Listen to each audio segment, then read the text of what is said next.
getting back with KD, sharing the floor with a guy like that you're familiar with, that you've had some chemistry with, can have a positive impact. And that's just KD. That's not even acknowledging that Book and Beal could be out there as well.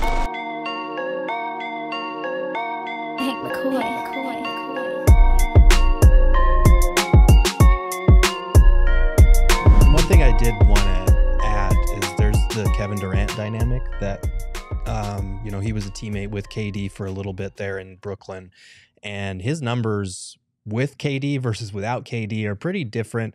You know, we said something similar about Yuta, so I will preface it by acknowledging that.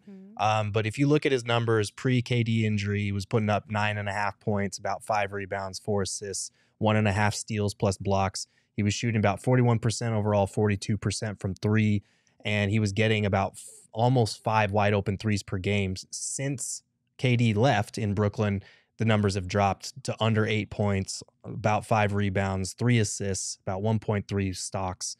He's shooting less than, you know, about 37% overall, 36% from 3. This tweet is a little bit old, but the numbers have held up there. So, like, I do think there is a case to be made that getting back with KD, sharing the floor with a guy like that you're familiar with, that you've had some chemistry with, can have a positive impact. And that's just KD. That's not even acknowledging that Book and Beal could be out there as well. So hopefully that gives you some optimism if you're in the camp that Royce O'Neale is mid as hell. You know what's another thing I'd like to look at? I like to take it one step further. And I know there's not going to be a big sample size. Right. What I'm about to say, people are going to be like, well, shit, they didn't have many games together. But I'd be interested to see what Royce O'Neale looked like with the other guys in Brooklyn.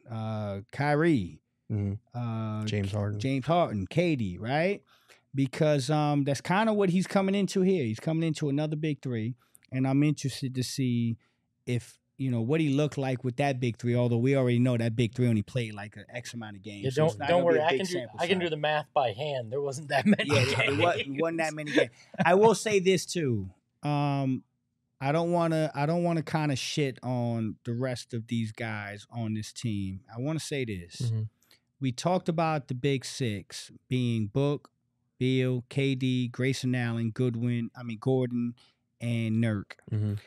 I feel good about Royce O'Neale, Josh Okogie, Eubanks, and Bo. I do. That's 10, right? That's 10. I can honestly say right now, I feel good about those 10 guys. We're still not done, and I'm not sure which of these guys of those 10 are going to kind of solidify that spot to make it very clear I'm part of the 8-9 man playoff rotation. But I like those 10 guys. They've shown enough. Royce coming in, but I've seen enough from Royce in his career to know that that guy's going to come in and probably fit in very well.